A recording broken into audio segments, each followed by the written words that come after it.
I normally say by the grace of Almighty Allah, inshallah. In fact, yes, inshallah, victory is coming. Victory is ours. But it's better to put it, victory is for the Nigerian people. Nigerian people contested through Peter Obi and me.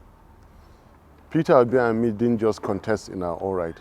So victory is coming to the Nigerian people through us next Saturday. Inshallah, it's coming.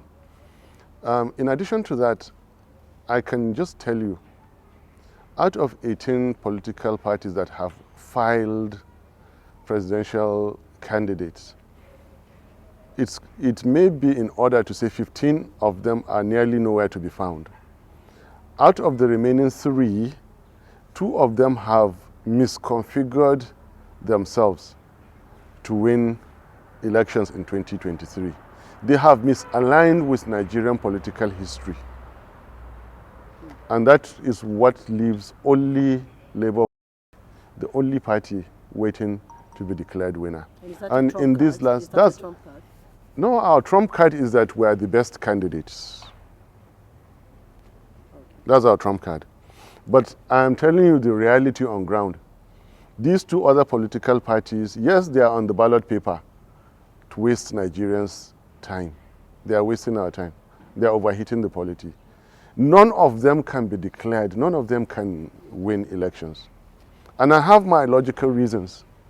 The reason that Chief Tinubu is not Vice President of Nigeria today, which again you can Google, you can research and see, is because a certain kind of configuration doesn't work anymore in Nigeria, which President Muhammadu Buhari himself rejected. Nominate any other person of such qualification and he will be. That's what happened. What couldn't happen in 2015 can, for God's sake, not happen in 2023. Nigeria has only worked stronger and moved forward, despite the insecurity and the poor economy and the aggravated corruption meted on us. With that, APC is wasting our time. They are on the ballot paper, but they are not in the ballot box. Then PDP, I can say Atiku ceded his right when in 2015 he said that it was the turn of northern Nigeria to produce the president. Again, now his political party has misaligned with the political history of Nigeria. There is a certain DNA in our polity that regulates the body temperature of Nigeria. That DNA is rotation. Call it justice, political justice. Without it, the body of Nigeria will overheat and the fever will kill us. Justice must be done. There's only one party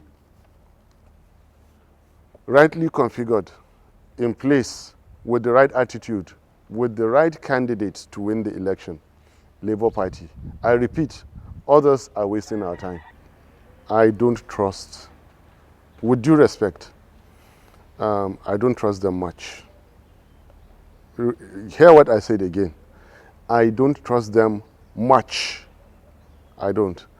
The office of the Senate President, because I was a senator before, a senator, for God's sake, is a highly, highly distinguished and honorable individual. You should live by principles, you should live by law and everything. Now, the top senator in Nigeria did not contest primaries for Senate. You covered it in your news channels. The gentleman contested for presidency. And you don't contest for 2 offices under the Nigerian Electoral Act. As I speak to you now, Senate President Ahmed Lawal, from the Supreme Court of the Federal Republic of Nigeria, is the senatorial candidate in his state. How do you expect me, for God's sake, any right-thinking person, to have much trust or confidence in the system? So I'm justified for feeling the way I feel. Look, I'm human. There's only so much I know. Some of the decisions will be decided by obedience, by Nigerians, by Labour Party. It will be decided by the youth, it will be decided by women, it will be, who knows, even the security agencies may decide. Look, these elections better be good. I know what I'm saying. We're on the cliff edge. Nigerians can see the clear difference between Obimi and between the others.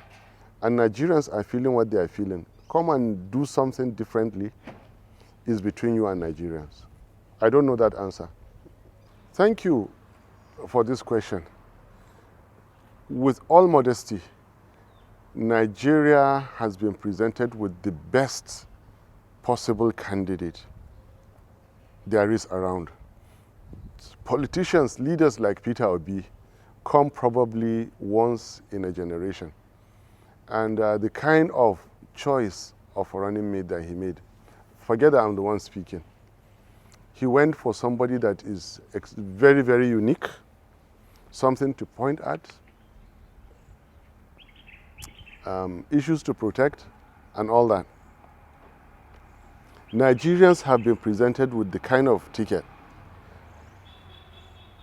that right now is clearly the best. No national controversy, no international controversy. You know, as we say, names that are known. I repeat, names that are known. Characters that you can trust. Commitment that you can see. Compassion that you can feel. And capacity that is evident. This is what we have presented Nigerians. A businessman who rose through the ranks, owns a bank, and a series of successful businesses, very, very comfortable, very successful, yet instead of continuing in the line of comfort, decided to get comfort for the ordinary citizens. Peter Obi. How he became a governor is part of his records. He had enough money to join PDP, he joined APGA. For 3 years was in court, was impeached, and he came back.